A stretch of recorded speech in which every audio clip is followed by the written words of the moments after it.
শাশুড়ি মায়ের মিথ্যে প্রতিশ্রুতি। আগে দিদি, নিজের মেয়ে বলে বলছি না, ছোটবেলা থেকে সমস্ত ঘরগিন্নির কাজকর্মকে শিখিয়েছি। পড়াশোনার সঙ্গে সঙ্গে ঘরের সমস্ত কাজও ঠিক করে পারে। তা দিদি, বুঝলুম যে আপনার মেয়ে সব ঘরের কাজ সমস্ত পারে।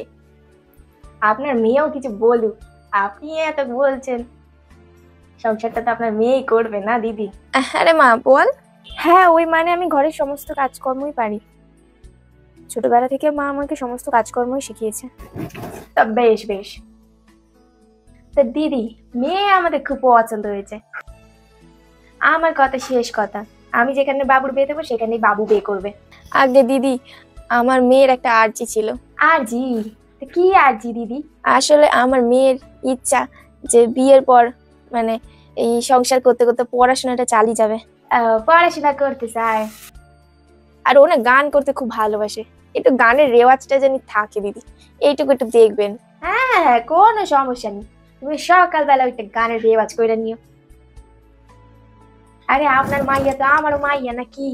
ভগবান তুল্য শাশুড়ি মা পেয়েছিস তুই।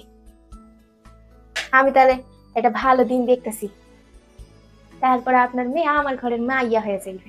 ঠিক আছে দিদি, তাহলে আজকে উঠি। আচ্ছা দিদি, আসুন।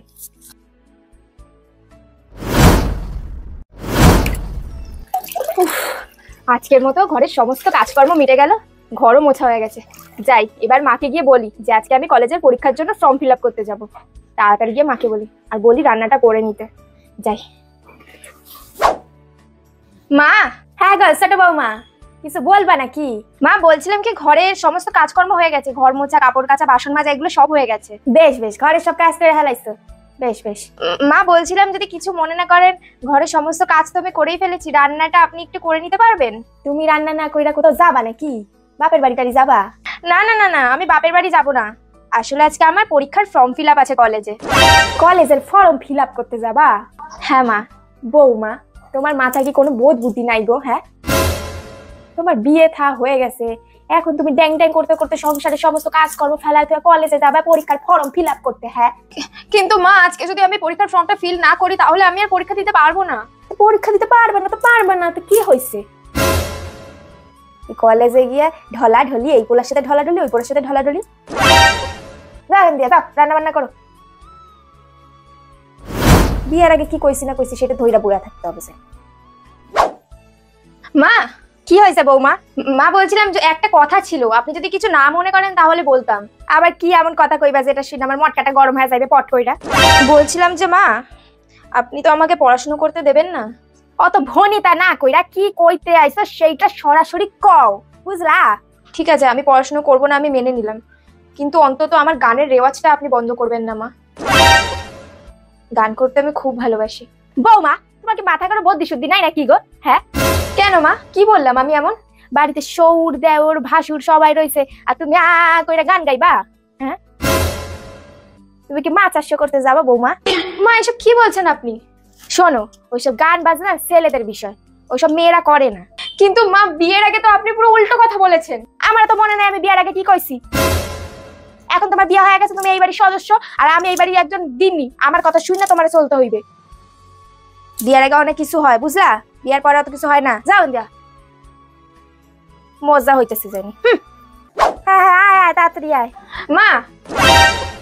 হ্যাঁ হ্যাঁ, রাখ রাখ। মা শুনুন না, দেখতেছো ফোনে কথা কইতেছি, ম্যামা ম্যামা করে করলে হয় না নাকি? মা শুনুন না, বলছিলাম যে আপনি তো আমার কোনো কথা শুনছেন না, রাখছেনও না। আমার এই কথাটা দয়া করে রাখবেন মা। কি হয়েছে কও দিই কও। মা, বলছিলাম কি বিয়ের আগে না আমি কতগুলো বাচ্চাকে পড়াতাম, আমি চাই যে বিয়ের পরেও এখানে পড়াতে। সহাল দিয়া তুমি যা শুরু করছো সেইটার পরে তো আমার ভাবতে হইবে এবার যে তোমার এই বাড়িতে ছোট বৌমা হিসেবে রাহুম নাকি পোলার একটা নতুন বিয়া দিয়া নিয়ে আসুক। তুমি এখন এই বাড়িতে বসা বাচ্চাদের পড়াবা কেন? তোমার স্বামীর ইনকাম নাই? আপনার ছেলের ওপর একা দায়িত্ব দিয়ে আমি পুরো সংসার তো ছেড়ে দিতে পারি না, তাই আমার নিজস্ব হাত খরচাটুকু আমি নিজের ইনকামে চালাতে চাই। মা, এখনকার দিনে প্রতিটা মেয়ে নিজে স্বাবলম্বী, নিজের স্বাধীন। মেয়েদের এত স্বাধীনতা তো স্বাবলম্বী হওয়ার পরে দরকার নেই, বুঝছো? আমরা করি নাই সংসার ধর্ম? হ্যাঁ, আমাদের কি মন বাইরে যাওয়ার জন্য সুক সুক করতো নাকি? শোনো বৌমা, আমি এই তোমার শেষবারের মতো কইয়া দিতেছি, এই বাড়িতে কিচ্ছু হইবে না, কোনো পড়াশোনা কিছু হইবে না, গানের রেওয়াজ হইবে না, বাচ্চাদের পড়ানো হইবে না। যাও হেন্দি যাও, জ্বালায় খাইলো। আজ শুধুমাত্র শাশুড়ি মার কথার উপর ভরসা করেই আমি এসেছিলাম এ বাড়িতে।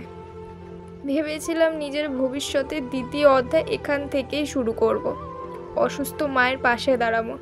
কিন্তু শাশুড়ি মার এমন রূপ তো আমার কল্পনারও অতীত।